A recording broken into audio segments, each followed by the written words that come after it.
Yo, what's up? My name is Patrouski, and welcome back to the Road to PokeMMO series on the Cool Tutor account. This account in this series is all about making a main account and making tons of progress and how to sort of build your wealth and build your account and essentially just gear things up and do things in PokeMMO in the year 2023. Now today, we have some pretty clear goals. I need to unlock Battle Frontier to be able to unlock the best XP training spot in the game to be able to level up all of my Pokemon, but especially Breloom and Meowth. Breloom is the best catching Pokemon in the game, and that's going to be crucial to get leveled up so I can go farm something like Ditto or just really any Pokemon efficiently. And then Meowth is a really good pickup payday Pokemon, which can make around 100 to 120k Pokeyen per hour at Dragon Spiral Tower, which is a super AFK brain dead method, and I love that. So I definitely want to have that as an option to go to whenever I want to chill out and make some Pokeyen. I did think about this for a bit, and I could just head back over to Kanto and actually go to Island 7 and just XP train there, but I do want to get Battle Frontier unlocked because I need it eventually, and then I can actually do Battle Tower stuff if I ever want to do that one day. But really quickly, for those who don't know or don't remember, welcome if this is your first episode or first time here. This series, this specific season 3 of Road to PokeMMO is all about making 10 million Pokeyen. Season 1 was making 1 mil, Season 2 was building a PokeMMO PvP team. This is all about making 10 mil. I want to collect these flips. I did flip those Beldums, and I believe that Poliwag. I do need to relist this Osmoril. It is having a tough time selling on these GTL. Pokemon in general are selling kind of slow at the moment, but that is totally okay. I'm going to go 220k on it. It was at 240, and hopefully that sells off within the time being. Let's see. We're starting this episode at 1,136,000 Pokeyen. I'm going to go ahead and head back down to the beach. I think I have enough max repels. I might want to pick some up, honestly, at the Pokemon right before, but we'll wing it, honestly. Head out to the beach, head east. We're going to try to make our way over to Pacific downtown from here. I don't know if I can, though, to be totally honest. It might just be better. You know what? I'm going to start from the E4 location, or maybe start from up here at Moss Deep City. It shouldn't be too bad to repel and go through all the ocean. I'm not going to show you guys that. Don't worry. I'm going to head over to it, and I will see you guys after some surfing. I feel like this should be a super straightforward path. Just go to south and then west. I had to run into a train hill really quick. Okay, I'm not going to lie. I'm a little worried because I seemingly passed the Battle Frontier. I don't know how I did that. That must mean it's a little more difficult to get to than I expected. I'm going to have to look up a little bit of a guide. I have hit like 30 trainers or so, though, so at least we're getting that progress done. We did make it to Pacific Town, though. This is a really, really cool location in the game. If you haven't seen it, this beautiful wooden sticks, like, laid out town on the water, floating on the surface. Really, really beautiful. So now we have this fly location unlocked. Once you walk in the PC, that is what unlocks that fly location. So always make sure to do that in every new town. It's really easy to forget to do that and then not be able to fly back to a location. I'm going to head back east. We're going to try to find the Battle Frontier. I think this might be one of my biggest buffoon moments in all of PokeMMO history. Apparently, to get to the Battle Frontier, you just take a ferry ticket from Scott. I cannot imagine. The comments on this video are going to be brutal. I can't imagine how many of you guys were yelling at me through the screen. Fucking, go here. Come on, dude. What are you doing? Like, obviously, it's the ferry. Come on. Just Google it. If this isn't the most telltale thing of like, man, just Google everything. In PokeMMO, we live in a day and age where we can actually just Google like every question we have and usually find an answer. This was me being stubborn. This was me being stupid. I should have just Googled it. I made a mistake and I paid for it. Hopefully it wasn't too annoying for you guys to watch. I'm gonna go pick up that ferry ticket and see how to get there. I'll see you guys at the Battle Frontier, hopefully. Alright, all you have to do is walk to this lady in Slateport, the same boat that is right next to the boat that takes you in between regions. So you have to defeat the Elite Four first. So after you defeat the Hoenn Elite Four, well, it doesn't actually let me do this. Let's see if I can. This will let me know Lily Cove. Is this Scott? Is he going to give me the ticket? Congrats on lead champion. Yep, okay, there it is. So you essentially just take that boat. He'll give you the ticket. He'll invite you. And now I can go to the Battle Frontier. Easy peasy.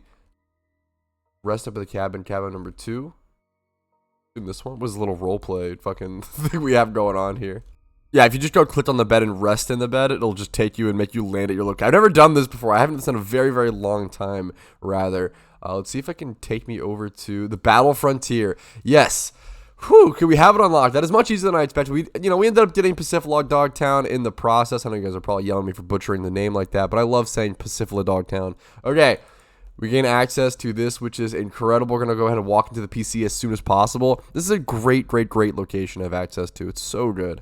Alright, so always keep that in mind. Don't make the same mistakes that I do. It's honestly a huge part of this series is me just making dumb noob mistakes so that you guys can learn from them, which is pretty hilarious for how long I've been playing this game. I made so many storyline mistakes. That's just something I don't play enough in this game. I do a lot of shiny hunting, a lot of monotonous grinding.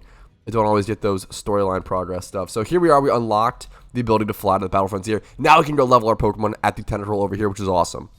I'm definitely going to go ahead and pick up an XP Charm as well for 9k. It's super cheap, and they save a disgusting amount of time. I am going to be losing half of the XP since my Jolteon is level 100, which is kind of unfortunate, but at the same time, doesn't really matter too much here. It's just not going to matter too much. If I had a way to avoid that, I would like to, but I don't really see that happening here. I could like get a different discharge Pokemon and train that up and everything, but that'll be much further down the line, like preparing discharge Pokemon for all this leveling. I'm going to go ahead and get an XP share and put it on, what's first and foremost, do we think? Breloom or Meowth? I think Meowth honestly might be more important for the time being because I really want to be able to go Payday. It's super AFK. It's Payday at Dragon Spiral Tower is like an incredible go-to activity. It's great to be like, hey man, had a long day. What can I do? What do I want to do? I don't really know.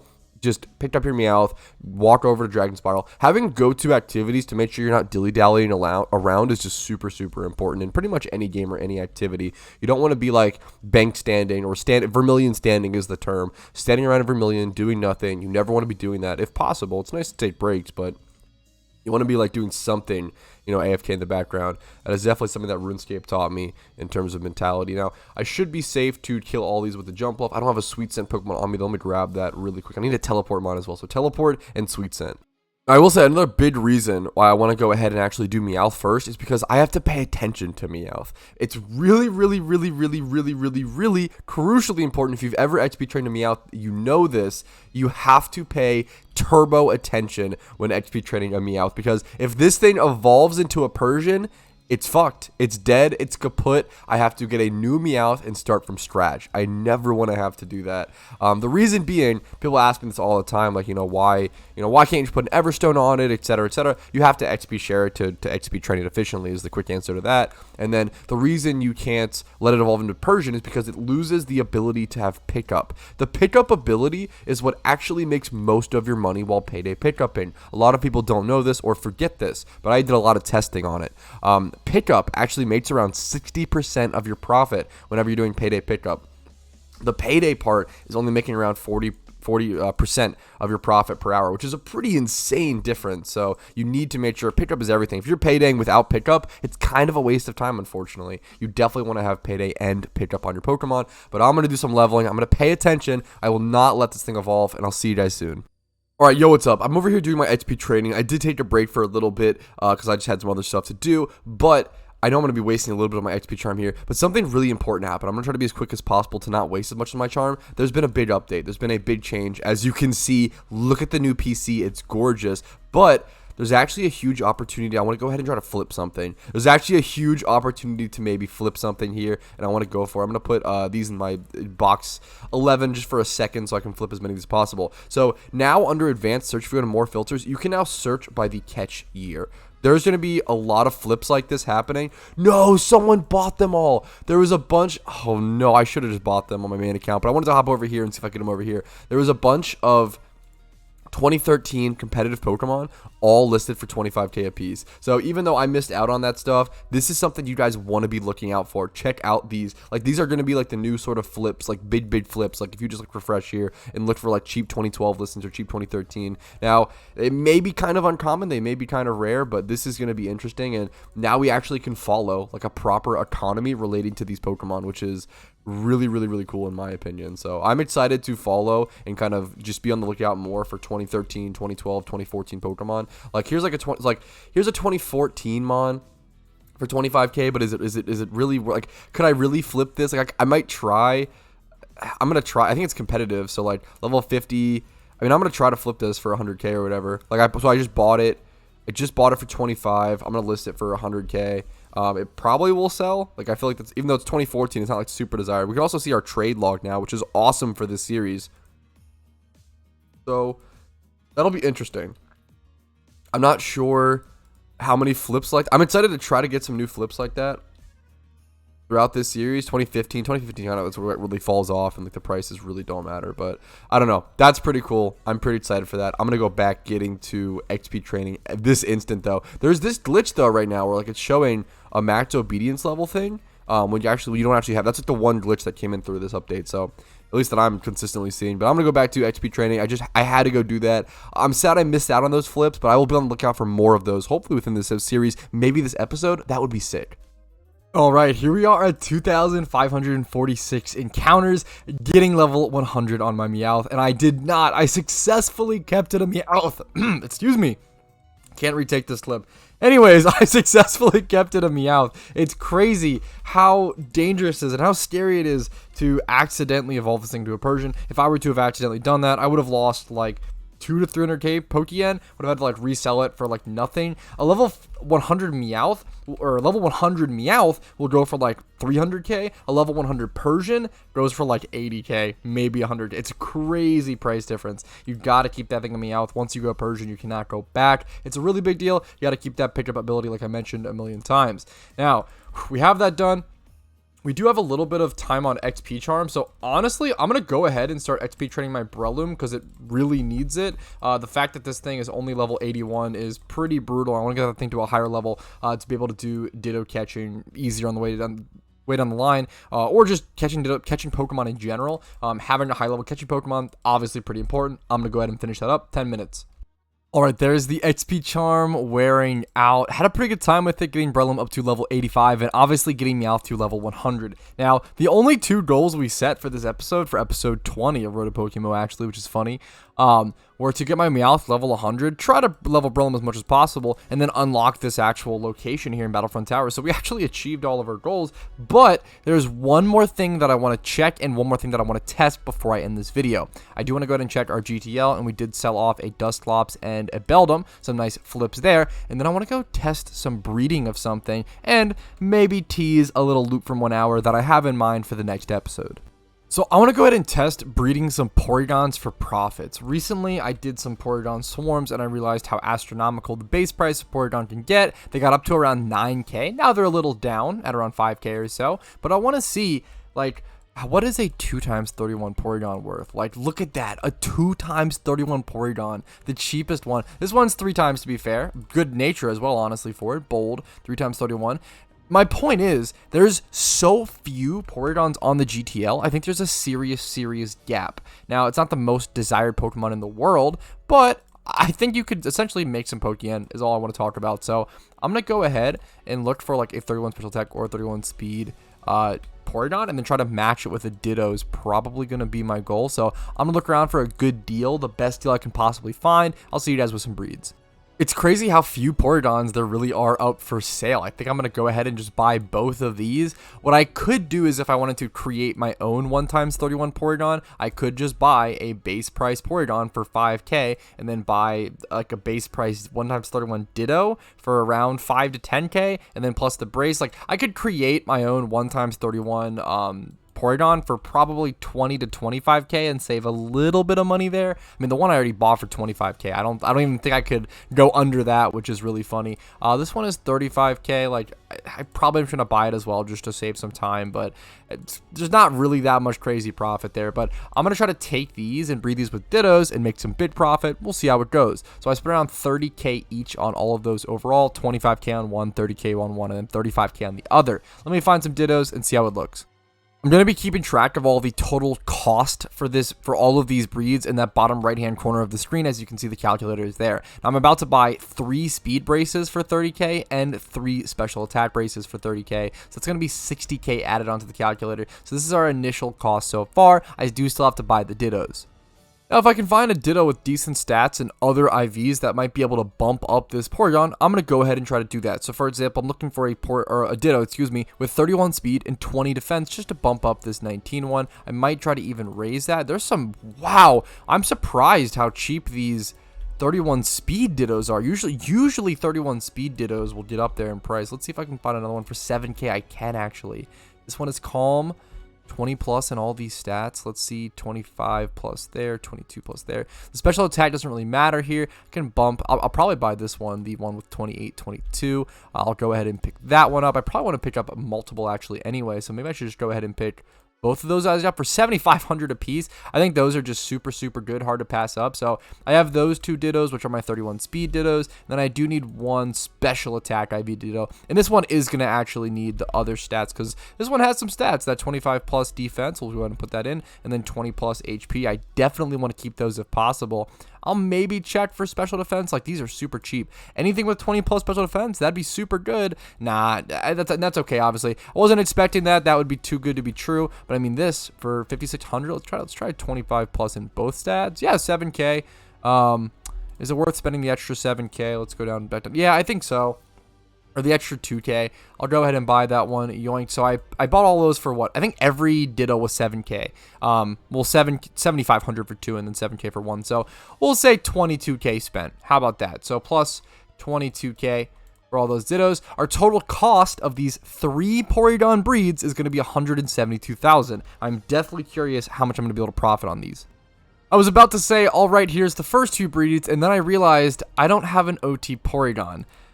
I could just go ahead and risk this. It doesn't really matter, but there is an off chance that if one of these 3 Porygons I'm about to breed comes out shiny, I would end up with a non-OT shiny Pokemon. I think the chance of that is ever present enough that I'm actually going to head over to Kanto and I'm going to go buy a Porygon. This is a pretty hilarious thing to have happen, I'm not going to lie. For those who don't know, the only way to encounter Porygon consistently in PokeMMO in the wild, you either have to find them via swarms, and obviously that's not consistent. The only other way to get Porygon encounters is by buying them through the Celadon Mart like this. I'm going to go ahead and head over here. Porygon, 5,500 coins. Yup, I'm going to buy one. And that'll give me OT Porygon in my Pokedex, which honestly, these IVs came out pretty solid. So I could make a breed out of that as well, which is nice. But yeah, should be added in my Pokedex now. Yep, there we go. That's hilarious. But now they're safe to breed, so now we can finally do these profit breeds. All right, here's the first 2 breeds. It shouldn't really matter which of these 2 Porygon I breed with which Ditto. The stat differences are pretty minimal. Here we go. We'll go ahead and click yes, make that breed. Then we're going to go ahead and teleport back to the PC or go back to the PC and pick up the last Ditto.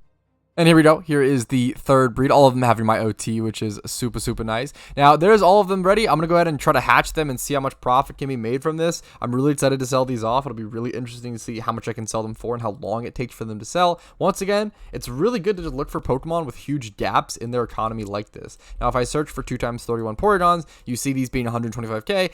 I'm not going to sell mine for that price. That's astronomical. I don't think anyone should be, or hopefully no one is buying for that price. That's absolutely insanity. What I'll probably do is I might try to list them for like 80 to 100K. I'm trying to think. It cost me 172K. If I list them for 100K a piece, I'd double my money essentially, 300K. That is pretty freaking good if you ask me. But if any of them come out as modest or timid or even bold, like a correct nature, that could bump that up to like 120 or 140K in a heartbeat. Okay, we even get to see the new beautiful egg hatching animation. You do love to see that. Thank you, Porygon. Don't show this animation again. Nah, I do want to see it again, honestly, but we'll go ahead and skip them for now. All right, if any of these came out as modest or timid or even bold, there's a couple natures that might work. That'd be really good. Impish, nope, not really one of them. Definitely not one of them. Rash, I could maybe go for a little bit more as Rash. Double Rash. Wow, this one went 24 plus as well. Honestly, this one will definitely sell for a little more. These will be interesting to list off. Once again, 172,000 Pokeyen was the cost. Let's see how much estimated and expected profit we have coming in. Now, for something like this one is literally just 2x31 with really nothing else going on and its bad nature. I'm going to go ahead and just list this for 80K and hope that it sells. Even that might not sell. Someone might kind of wait. I'm trying to think. Actually, how much did it cost, I guess, per one? If I do 80K, 80, 160. No, it's still profit, 240. Yeah, I'm okay with listing this one for 80K. Someone could honestly save some time, and it's going to help me profit as well. So I'm okay listing that one for 80. I'm going to put that up in my calculator, 80K on that one, at least expected. Now, we have 2 Rash ones. People very well might buy these for Johto. These sort of double Rash or Rash 31, special attack 31 speed Porygons. These are like turbo Johto fuel. I'm trying to think if I want to list these for like this one I might go like 100k on, maybe even 110. I'm gonna try 110k on this one, and then I think a little more on this one, like 120, 125. What was the cheapest other Porygon? Porygon 31 special attack and speed. 125. So honestly, yeah, I'm happy going 110 on this one. So we're going to add that over to our calculator, plus 110. And then we're going to sell this one off. So that's, if both of those sell, we already make profit / at least break even, right? And then this one, I'm going to go the 124.99 price on. I'm going to go the, maybe 119, like this. Yeah, we'll go ahead and do that. So plus 120k for that one. So that could bring us in some nice profit. If everything sells, that will be, what is it, 310k minus 172k. So this is our expected profit minus our cost. You could even add, like, subtract. Let's subtract 15k for the listing fees, but to be really safe about it, 123k profit, and that just took no time at all. Like, it was super quick and easy. The longest time that you have to put into it is letting the eggs hatch. Like, finding those breeds, setting up those breeds, if you're experienced, super easy, super quick. Alright, but I think this is the perfect spot to go ahead and do the outro. Thank you guys so much for watching. I really appreciate it. And make sure to tune in next episode for more money-making methods and sort of tips and tricks about building a main account in PokeMMO in 2023. This is an extremely deep game, and I think it's really cool to have a series like this to sort of call out tidbits here and there just by going through general gameplay that most people probably go through on a daily basis. So if you enjoyed, make sure to hit the like button. Make sure to subscribe on YouTube. Make sure to follow on Twitch for streams Monday through Thursday. I do upload videos every single day on YouTube, of course. Discord is linked down below if you want updates on all my content. If there's ever a day where I don't go live or a video doesn't go up for some reason, the updates for that or the reason why will probably be in my Discord. And if you want to go above and beyond and support my channel, allow me to stay full time, trying to make the best Pokemon content every single day. YouTube memberships, Twitch Primes, Twitch subs, and PayPal / Venmo really do allow me to do that. Thank you all so much again. Thank you for your time. Have a great day. I'll see you guys later. Peace. Hey, thanks so much for watching the entire video. I really appreciate that, and if your name is on this list, I appreciate you even more. Thank you to everyone who goes above and beyond and supports my channel and allows me to make content full time. I couldn't do it without you guys. Thank you so much. Have a great day.